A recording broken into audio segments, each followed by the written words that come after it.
আলহামদুলিল্লাহি রাব্বিল আলামিন ওয়াসসালাতু ওয়াসসালামু আলা সাইয়্যিদিল মুরসালিন আম্মা বা'দ ফাআউযু বিল্লাহি মিনাশ শাইতানির রাজিম বিসমিল্লাহির রহমানির রহিম ওয়াসসালাতু ওয়াসসালামু আলাইকা ইয়া রাসূলুল্লাহ ওয়া আলা আলিকা ওয়া আসহাবিকা ইয়া হাবিবাল্লাহ আসসালাতু ওয়াসসালামু আলাইকা ইয়া নাবিয়্যাল্লাহ ওয়া আলা আলিকা ওয়া আসহাবিকা ইয়া নূরাল্লাহ। মাদানী চ্যানেলের দর্শকবৃন্দ, দেখছেন অনুষ্ঠান আসুন কল্যাণের দিকে। তো যেখান থেকে আমাদের সাথে শরিক হয়েছেন আপনাদের সবাইকে জানাচ্ছি আমাদের এই অনুষ্ঠানের পক্ষ থেকে অসংখ্য শুভেচ্ছা এবং অভিনন্দন। আজকে আমরা যে বিষয় নিয়ে আলোচনা করব তা হচ্ছে নফল ইবাদত। জি হ্যাঁ, নফল ইবাদত বান্দাকে কল্যাণের পথে নিয়ে আসে। নফল ইবাদত বান্দার সমস্ত পেরেশানিকে দূর করে। নফল ইবাদত বান্দাকে তার আখিরাতের গোল অ্যাচিভ করতে সহায়তা করে। আসুন আলোচনার দিকে যাওয়ার আগে দরুদে পাকের একটি ফজিলত শুনে নেই। তিরমিজি শরীফের হাদিসে পাক, হাদিস নাম্বার 286। আমিরুল মুমিনিন হযরত সাইয়্যিদুনা ওমর বিন খাত্তাব রাদিয়াল্লাহু তাআলা আনহু বর্ণনা করেন, ইন্নাদ দুআআ মাওকুফুন বাইনাস সামাই ওয়াল আরদি লা ইয়াসআদু মিনহু শাইউন হাত্তা তুসাল্লি আলা নাবিয়্যিকা সাল্লাল্লাহু আলাইহি ওয়া আলিহি ওয়াসাল্লামা। নিশ্চয় দোয়া জমিন ও আসমানের মাঝখানে অবস্থান করে এবং এর চেয়ে কোনো জিনিস উপরের দিকে যায় না, যতক্ষণ পর্যন্ত তোমরা আপন নবী সাল্লাল্লাহু আলাইহি ওয়াসাল্লামের প্রতি দরুদ শরীফ পাঠ করে নিবে না। তোমাদের চ্যানেলের দর্শকবৃন্দ, আমরা শুনলাম যে দরুদে পাকের ইম্পর্টেন্স, দরুদে পাকের মাহাত্ম্য, দরুদে পাকের গুরুত্ব। দোয়া আমরা অনেকেই করি, প্রতি নামাজের পরেই করি, বিভিন্ন সময়ে সময়ে করি। তো বলা হচ্ছে দোয়া এটা আসমান ও জমিনের মাঝখানে ঝুলে থাকবে যদি এর মধ্যে দরুদে পাক পড়া না হয়, এর আগেও পরে দরুদে পাক পড়া না হয়। তো আমাদের উচিত যখনই আমরা দোয়া করব, আমির আল সুন্নাত দামাত বারকাতুহুল আলিয়া তো আমাদেরকে শিখিয়ে দিয়েছেন আমরা যাতে শুরুতে আল্লাহ পাকের হামদ, এরপর নবী পাকের উপর দরুদ পড়ার মাধ্যমে আমাদের দোয়াকে যাতে আমরা শুরু করি, যাতে আমাদের দোয়াটা আল্লাহ তাআলার কাছে পৌঁছে যায় এবং দোয়া কবুল হয়ে যায়। আল্লাহ করিম আমাদের সবাইকে এর উপর আমল করার তৌফিক দান করুক। সাল্লু আলাল হাবিব সাল্লাল্লাহু আলা মুহাম্মদ সাল্লাল্লাহু আলাইহি ওয়াসাল্লাম সালাতাও ওয়া সালামান আলাইকা সাইয়্যিদি ইয়া রাসূলুল্লাহ। তো আজকে আমরা নফল ইবাদত সম্পর্কে শুনব। আসুন শুরুতে একটি হাদিসে পাক শুনি। হযরত আবু হুরাইরা রাদিয়াল্লাহু তাআলা আনহু, যিনি অসংখ্য হাদিসে মুবারাকা উনি বর্ণনা করেছেন, তো ওনার কাছ থেকে বর্ণিত নবী করিম রউফুর রহিম সাল্লাল্লাহু আলাইহি ওয়াসাল্লাম ইরশাদ করেন, আল্লাহ পাক ইরশাদ করেন, যে ব্যক্তি আমার কোনো ওলির সাথে শত্রুতা করবে তার সাথে আমি যুদ্ধের ঘোষণা দিয়েছি, এবং আমার বান্দা যে জিনিসের মাধ্যমে আমার নৈকট্য চায় তার মধ্যে আমার সবচেয়ে বেশি প্রিয় হলো ফরজ ইবাদত, আর নফলের মাধ্যমে নৈকট্য অর্জন করতে থাকে। এক পর্যায়ে আমি তাকে আমার প্রিয় বানিয়ে নেই।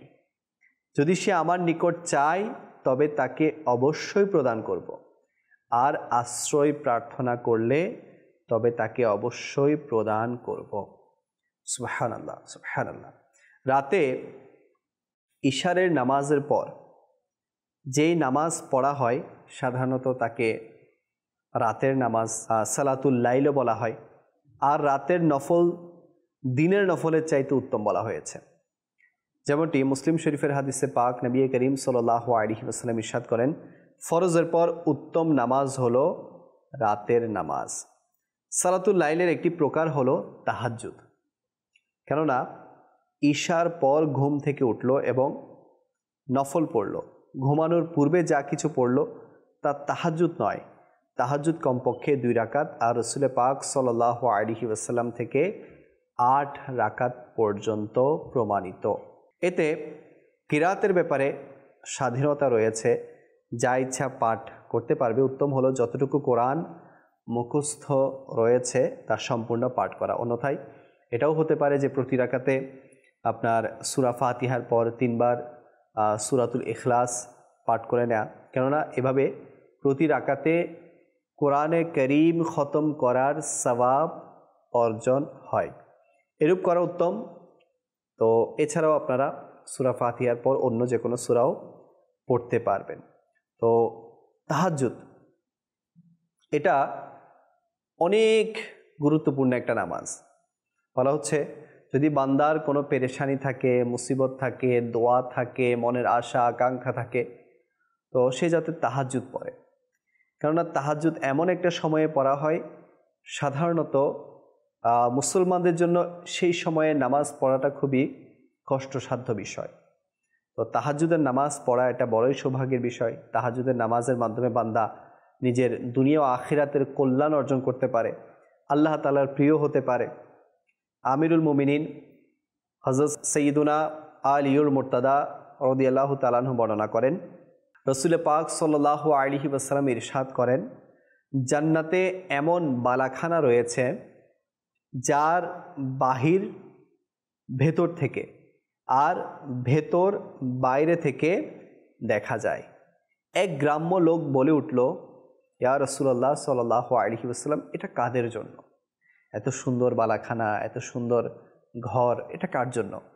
আমার নবী করিম সাল্লাল্লাহু আলাইহি ওয়াসাল্লাম ইরশাদ করলেন, এটা তাদের জন্য যারা নম্র কথা বলে, খাবার খাওয়ায়, লাগাতার রোজা রাখে এবং রাতে উঠে আল্লাহ পাকের সন্তুষ্টির জন্য নামাজ পড়ে যখন মানুষ ঘুমিয়ে থাকে। সুবহানাল্লাহ। এখানে কয়েকটা বিষয়কে আপনার হাইলাইট করা হয়েছে, যে নম্র কথা বলা, একেবারে বিনয়ের সাথে কথা বলা, নিজেকে একেবারে মিশিয়ে দেয়া। মানে এটা না যে আমি অনেক কিছু, আমি অনেক বড়, আমি অনেক স্টেটাসওয়ালা, আমি অনেক ক্ষমতাসীন, না, নম্র হয়ে যাওয়া, নম্রভাবে কথা বলা। এরপর বলা হচ্ছে যে খাবার খাওয়ানো। আপনার সামর্থ্য আছে, আপনি খাবার খাওয়ান। কাকে খাওয়াবেন? যাদের প্রয়োজন, যাদের জরুরি, যে খেতে পারছে না। এরকম আপনি অনেক দেখবেন, আপনার আত্মীয়ের মধ্যেও থাকতে পারে, আপনার প্রতিবেশীর মধ্যেও থাকতে পারে। এরপর অনেক ভিক্ষুক দেখবেন আপনার দুয়ারে আসে, তাদেরও খাবারের প্রয়োজন হয়। তো তাদেরকেও আপনি খাবার খাওয়াতে পারেন, গরিব মিসকিনদেরকে খাবার খাওয়াতে পারেন। এরপর বলা হচ্ছে যারা লাগাতার রোজা রাখে, এটা যদিও বা অনেক কষ্টসাধ্য একটি আমল, কিন্তু এর ফজিলত অনেক। সারা বছর বা লাগাতার রোজা রাখা। দাউদ আলা নবীনা আলাইহিস সালাতু ওয়াসসালামের ব্যাপারে এসেছে যে উনি একদিন রোজা রাখতেন, আরেকদিন রোজা রাখতেন না, একদিন রোজা রাখতেন, আরেকদিন রোজা রাখতেন না। এভাবে উনি ওনার জীবনের মধ্যে এই আমলটাকে আপনার ধরে রেখেছিলেন। এছাড়া আরও অনেক আশিকে রসুলের ব্যাপারে, অনেক আউলিয়া কেরামের ব্যাপারে এই লাগাতার রোজা রাখার যে একটা ধারাবাহিকতা, এটা পাওয়া যায়। কিবলা শেখ তরিকত আমির আল সুন্নাত দামাত বারকাতুহুল আলিয়া, উনিও পূর্বে অনেক রোজা রাখতেন, এখনও আলহামদুলিল্লাহ রোজা রাখেন। এরপর জানাশিনে আমির আল সুন্নাত আমরা দেখেছি, উনি যখন বাংলাদেশ সফরে এসেছেন প্রায় সময় রোজা রাখতেন। তো আল্লাহওয়ালারা রোজা রাখেন, বেশি বেশি রোজা রাখেন। এবং অনেক দাওয়াত ইসলামের ভাই যারা আছেন, আমরাও অনেকের সাথে এমন পরিচিত আছি যে যারা সারা বছর রোজা রাখে। তো এই রোজা রাখার যে ধারাবাহিকতা, বলা হচ্ছে যারা এরকম লাগাতার রোজা রাখবে তাদের জন্য ওই বালাখানা। কেমন বালাখানা? যে যার বাহির ভেতর থেকে দেখা যায়, যার ভেতর বাহির থেকে দেখা যায়, এমন বালাখানা তাদের জন্য অপেক্ষা করছে। আর বলা হচ্ছে যারা রাতে উঠে আল্লাহ পাকের সন্তুষ্টির জন্য ইবাদত করে যখন মানুষ ঘুমিয়ে থাকে। আল্লাহু আকবার। তো সেই সময় নিজের ঘুমকে ত্যাগ করে, বিসর্জন দিয়ে আল্লাহ পাকের রেজার জন্য, আল্লাহ পাকের সন্তুষ্টির জন্য নামাজ পড়া, এটা অনেক বড় কল্যাণের একটি কাজ। আল্লাহ পাক তার জন্য এমন এমন বিষয় লিখে দেন যেটা সে আন্দাজও করতে পারে না, গুমানও করতে পারে না, ধারণাও করতে পারে না। তাহাজ্জুদ বা সালাতুল লাইল বা রাতের নামাজ এত বেশি গুরুত্বপূর্ণ। তো আমরা নিজের আমলের মধ্যেও নিয়ে নেই রাতের নামাজকে। এরপর বলা হচ্ছে হাকিমুল উম্মত মুফতি আহমদ ইয়ার খান নাইমি রহমতুল্লাহি তাআলা আলাইহি বলেন যে সর্বদা রোজা রাখা, এটার ব্যাপারে একটা মাসআলা আছে যে ওই 5 দিন ব্যতীত যাতে রোজা রাখা হারাম। অর্থাৎ অনেকে আবার এই হারাম দিনগুলোতেও রোজা রেখে ফেলে ভুলবশত বা না জানার কারণে। তো বলা হচ্ছে কোন কোন তারিখ? ঈদুল ফিতরের দিন, ঈদুল ফিতরের প্রথম দিন রোজা রাখা হারাম। এরপর জিলহজের 10 তারিখ থেকে শুরু করে 13 তারিখ পর্যন্ত, অর্থাৎ কুরবানির দিন থেকে শুরু করে 4 দিন পর্যন্ত, কুরবানির দিন, কুরবানির পরের দিন, এর পরের দিন, এর পরের দিন, অর্থাৎ 10ই জিলহজ থেকে 13ই জিলহজ পর্যন্ত, এদিকে 4 দিন আর ওদিকে আপনার ঈদুল ফিতরের দিন, এই 5 দিন রোজা রাখা হারাম। আর এই 5 দিন ব্যতীত চাইলে পুরো বছরই আপনি রোজা রেখে এই ফজিলত অর্জন করতে পারেন। অনেকে বলেন যে লাগাতার রোজা রাখার অর্থ হচ্ছে যে প্রতি মাসে লাগাতার 3টি রোজা রাখা। তো আয়ামে বীজও বলা হয়, প্রতি মাসে আয়ামে বীজের রোজা নবী পাকের কাছ থেকে প্রমাণিত আছে। তো আমরা আয়ামে বীজের রোজাও রাখতে পারি 13, 14, 15 তারিখের চন্দ্র মাসের। তাছাড়া লাগাতার রোজাও যদি আমাদের সম্ভব হয় সেটা আমরা রাখতে পারি। তো এবার আসুন যে নফল ইবাদত আল্লাহওয়ালারা কিভাবে করেছেন সেটাও একটু শুনি। যারা আল্লাহওয়ালা ছিলেন, যারা আল্লাহর নেক বান্দা ছিলেন, ওনারা কীরকম নফল ইবাদত করেছেন আর আমরা কতটুকু করছি, বা আমাদের হাল কি, আমাদের অবস্থা কি। বলা হচ্ছে ইহিয়াউল উলুমের মধ্যে এসেছে, হযরত আজিজ বিন রাওয়াদ রাহমাতুল্লাহি তাআলা আলাইহি রাতের ঘুমানোর জন্য নিজের বিছানায় আসতেন এবং তাতে হাত বুলিয়ে বলতেন, তুমি নরম, কিন্তু আল্লাহ পাকের শপথ, জান্নাতে তোমার চেয়েও নরম বিছানা আছে। অতঃপর সারা রাত তিনি নামাজ পড়তে থাকতেন। সুবহানাল্লাহ, কেমন আল্লাহওয়ালা! বিছানার কাছে তো আসতেন, কিন্তু সেই বিছানাকে ত্যাগ করতেন এই আশায় যে জান্নাতে এর চাইতেও নরম বিছানা পাবেন যদি রাতের ইবাদত তিনি করেন। প্রসিদ্ধ সাহাবী হযরত আব্দুল্লাহ ইবনে মাসউদ রাদিয়াল্লাহু তাআলা আনহু যখন মানুষ ঘুমিয়ে পড়ার পর উঠে কিয়াম করতেন, তখন তার থেকে সকাল পর্যন্ত মৌমাছির ন্যায় ভন ভন শব্দ শোনা যেত। সুবহানাল্লাহ। হযরত সিলা বিন আশিয়াম রাহমাতুল্লাহি তাআলা আলাইহি সারা রাত নামাজ পড়তেন। যখন সেহরির সময় হতো তখন আল্লাহ পাকের দরবারে আরজ করতেন, ইলাহি, আমার মতো লোক জান্নাত চাইতে পারে না, কিন্তু তুমি তোমার দয়ায় আমাকে জাহান্নাম থেকে আশ্রয় দান করো। এরপর শোয়াবুল নামক কিতাবের মধ্যে এসেছে, হযরত রবি বিন হুসাইম রাহমাতুল্লাহি তাআলা আলাইহির ছেলে তাকে আরজ করলেন, আব্বাজান, এমন কি কারণ যে মানুষ ঘুমিয়ে পড়ে আর আপনি ঘুমান না? তখন তিনি বললেন, হে আমার ছেলে, তোমার পিতা হঠাৎ আসা আযাবকে ভয় করে, যা হঠাৎ রাতে আসে। তো আল্লাহওয়ালারা রাতকে অনেক গুরুত্ব দিতেন, রাতের ইবাদতকে অনেক গুরুত্ব দিতেন। আজ আমাদের অবস্থা এমন যে আমরা ফরজকেই তরক করে ফেলি, ফরজের হাল বেহাল হয়ে যায়, ফরজের ব্যাপারে আমরা সচেতন না। আর আল্লাহওয়ালারা ফরজ তো ফরজ, ওয়াজিবাত তো ওয়াজিবাত, সুন্নাতে মুআক্কাদা, জায়েদা, মুস্তাহাব এগুলো তো আছেই, সেই সাথে নফলের ব্যাপারে কেমন ওনারা গুরুত্ব দিতেন। আরও এসেছে যে হযরত সাফওয়ান বিন সুলাইম রাহমাতুল্লাহি তাআলা আলাইহির হাঁটু নামাজে অনেকক্ষণ দাঁড়িয়ে থাকার কারণে ফুলে গিয়েছিল। তিনি এত বেশি ইবাদত করতেন, যদি তাকে বলা হতো যে কাল কিয়ামত, তবুও নিজের ইবাদতে আর বৃদ্ধি করতে পারতেন না, অর্থাৎ তার নিকট ইবাদত বৃদ্ধি করার জন্য সময় ছিল না। যখন শীতের দিন আসতো তখন তিনি বাড়ির ছাদে ঘুমাতেন যাতে শীত তাকে জাগিয়ে রাখে, আর যখন গরমের দিন আসতো তখন কক্ষের ভেতরে, রুমের ভেতরে আরাম করতেন যাতে গরম এবং কষ্টের কারণে ঘুম না আসে। কেননা এসি তো দূরের কথা, তখনকার দিনে ফ্যানও ছিল না। সিজদা অবস্থাতেই তার ইন্তেকাল হয়। তিনি দোয়া করতেন, হে আল্লাহ পাক, আমি তোমার সাক্ষাৎ পছন্দ করি, তুমিও আমার সাক্ষাৎকে পছন্দ করো। সুবহানাল্লাহ। ওনারা পদ্ধতি বের করতেন যে কি করলে আমি ইবাদতে মশগুল থাকতে পারবো, কি করলে আমি ইবাদত থেকে দূরে যাব না। তো ওনারা এই পদ্ধতিগুলো খুঁজতেন। যেমন ওনার ব্যাপারে বলা হচ্ছে যে শীতের সময়, কনকনে শীতের সময় যখন মানুষ ঘরের দিকে দৌড় মারে, ঘরের দিকে চলে যেতে চায়, আর উনি বাইরে বেরিয়ে যায় ঘর থেকে। কেন? শীত যতই ওনার গায়ে আসবে, গায়ে স্পর্শ করবে, তো ওনার ঘুম আসবে না, আর ঘুম না আসলে উনি ইবাদত করতে পারবে। আর গরমের দিনের উল্টো, উনি ঘরের ভেতর চলে যেতেন যাতে গরম ওনাকে ঘুমোতে না দেয়।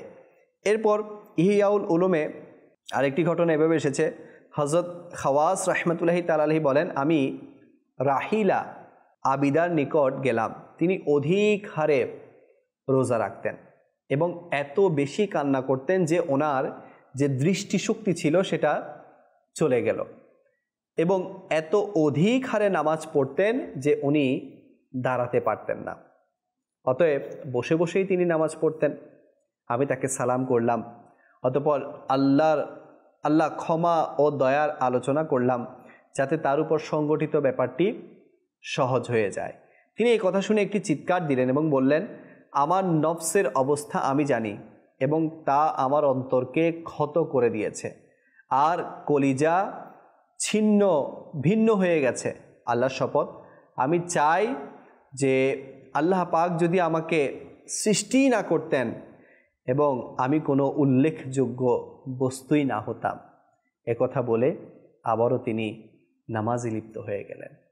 আল্লাহ পাক বাস এমন আল্লাহওয়ালাদের যে চিন্তা চেতনা ছিল, যে মন মানসিকতা ছিল, সেগুলো আমাদের মাঝেও ধারণ করার তৌফিকে দান করুক। আসলে এনারা দুনিয়া থেকে এত বিমুখ ছিলেন, আল্লাহর সান্নিধ্যের ব্যাপারে এত বেশি সচেতন ছিলেন যে ওনাদেরকে দুনিয়ার কোনো কিছুই আল্লাহ থেকে জুদা করতে পারতো না, আল্লাহর ইবাদত থেকে আলাদা করতে পারতো না, আল্লাহর ধ্যান ধারণা থেকে ওনাদেরকে কোনো অংশেই দূরে সরিয়ে দিতে পারতো না। আল্লাহ পাক বাস আমাদেরকেও এমন হওয়ার তৌফিকে দান করুক। হযরত মুআযা আদাবিয়া রাহমাতুল্লাহি তাআলা আলাইহা প্রতিদিন সকালবেলা বলতেন, সম্ভবত এটাই সেই দিন যাতে আমি মৃত্যুবরণ করব। অতঃপর সন্ধ্যা পর্যন্ত কিছুই খেতেন না।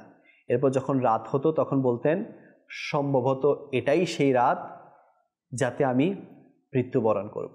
অতঃপর সকাল পর্যন্ত নামাজ পড়তে থাকতেন। হযরত কাসেম বিন রশিদ রাহমাতুল্লাহি তাআলা আলাইহি বলেন, হযরত জামাআ রাহমাতুল্লাহি তাআলা আলাইহি মুহাসসাবে অবস্থান করছিলেন, তার স্ত্রী ও কন্যারাও সাথে ছিল। তিনি রাহমাতুল্লাহি তাআলা আলাইহি রাতে উঠলেন এবং অনেকক্ষণ নামাজ পড়তে থাকেন।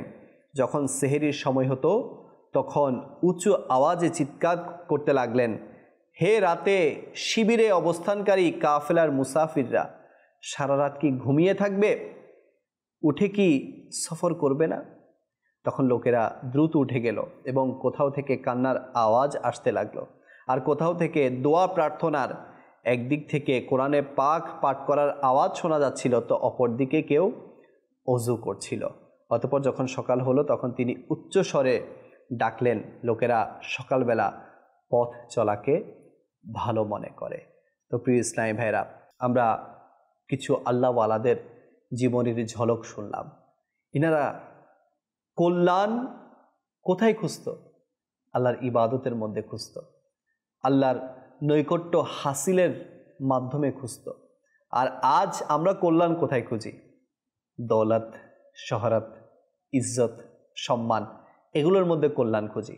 যে আমার অনেক টাকা হবে তাহলেই কল্যাণ আসবে মনে হয়, আমার অনেক বড় বড় দালান প্রাসাদ হবে তখনই মনে হয় কল্যাণ আসবে, আমার অনেক ইজ্জত সম্মান আসবে তখনই মনে হয় আমার কল্যাণ আসবে। না, আসল কল্যাণ তো সেটার মধ্যেই যে তার রবকে রাজি করে, যে তার রবকে রাজি করার জন্য ইবাদত করে, ফরজ ইবাদতের পাশাপাশি নফলকে প্রাধান্য দেয়, নিজের যে ডিউটি আছে সেই ডিউটির পরিমাণকে বাড়িয়ে দেয়।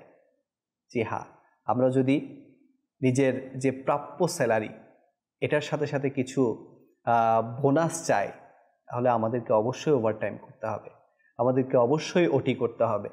তাহলেই আমরা আল্লাহ পাকের কাছ থেকে কল্যাণ পেতে পারবো। আল্লাহ পাক আমাদের সবাইকে এই আল্লাহওয়ালাদের যে জীবনের ঝলক আমরা শুনলাম সেভাবে হওয়ার তৌফিকে দান করুক। আসুন হাদিসে মুবারাকার আলোকে কয়েকটি নফল রোজার ব্যাপারেও শুনি, যেহেতু নফল রোজা এটা নফল ইবাদতের মধ্যে শামিল। হযরত আনাস রাদিয়াল্লাহু তাআলা আনহু বর্ণনা করেন, কিয়ামতের দিন রোজাদাররা কবর থেকে বের হবে, তখন তাদেরকে রোজা ঘ্রাণের কারণে চেনা যাবে। তাদের জন্য দস্তরখানা এবং পানির পাত্র রাখা হবে যাতে মুশকের মোহর হবে। তাদেরকে বলা হবে, খাও, কেননা রোজা রাখার কারণে দুনিয়ায় তোমরা ক্ষুধার্ত ছিলে। পান করো, কেননা রোজা রাখার কারণে দুনিয়ায় তোমরা পিপাসার্ত ছিলে। আরাম করো, কেননা রোজা রাখার কারণে দুনিয়ায় তোমরা ক্লান্ত ছিলে। বাস তারা খাবে, পান করবে, আরাম করবে, অথচ তখনও লোকেরা হিসাবের কষ্ট এবং পিপাসায় লিপ্ত থাকবে। তো যারা দুনিয়ার মধ্যে নফল রোজা রাখবে, নফল রোজা মানে নফল ইবাদত, তো নফল এই রোজার অভ্যস্ত হবে, তাদের জন্য কল্যাণই কল্যাণ। দুনিয়াতেও কল্যাণ আছে, আপনার কিয়ামতেও কল্যাণ আছে, আখিরাতেও কল্যাণ আছে। আজকে আমাদের বিভিন্ন ধরনের রোগ বিমারি কেন হয়? হেভি ইটিংয়ের কারণে, ওভার ইটিংয়ের কারণে, এরপর ভেজালযুক্ত খাবার খাওয়ার কারণে। তো বলা হচ্ছে যারা রোজা রাখবে তাদের শরীর ফিট থাকবে, বিভিন্ন ধরনের ডিজিজ থেকে, রোগ থেকে তারা মুক্ত থাকবে, তাদের শরীরে রোগ বাসা বাঁধবে না। আজকে আমাদের শরীরের মধ্যে বিভিন্ন রোগ এগুলো দেখা দেয় কেন? আমরা সারাক্ষণ খেতে থাকি। দ্বীন ইসলাম যতবার খেতে নির্দেশ দিয়েছে বা যেভাবে খেতে নির্দেশ দিয়েছে আমরা তার চাইতেও বেশি খেয়ে থাকি। আমরা সেই ইনস্ট্রাকশনকে ফলো করি না।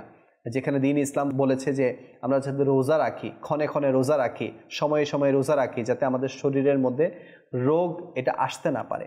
নফল রোজা রাখলে অনেক ধরনের রোগ থেকে আমরা তো নাজাত পাবো, সে সাথে দুনিয়া এবং আখিরাতেও আমাদের জন্য কল্যাণ আছে। এরপর বলা হচ্ছে হযরত উম্মে আম্মার রাহমাতুল্লাহি তাআলা আলাইহা বলেন, প্রিয় নবী রাসূল আরবি সাল্লাল্লাহু আলাইহি ওয়াসাল্লাম আমার নিকট তাশরিফ নিয়ে আসেন। তখন আমি তার বরকতময় খেদমতে খাবার উপস্থাপন করলাম। তিনি সাল্লাল্লাহু আলাইহি ওয়াসাল্লাম ইরশাদ করলেন, তুমিও খাও। আমি আরজ করলাম, আমি রোজাদার। তখন রাসূল পাক সাল্লাল্লাহু আলাইহি ওয়াসাল্লাম ইরশাদ করলেন, যতক্ষণ রোজাদারের সামনে খাবার খাওয়া হয়, অর্থাৎ আমি রোজাদার, আমার সামনে কেউ খাবার খাচ্ছে, ফিরিস্তারা ওই রোজাদারের জন্য মাগফিরাতের দোয়া করতে থাকে। সুবহানাল্লাহ, সুবহানাল্লাহ।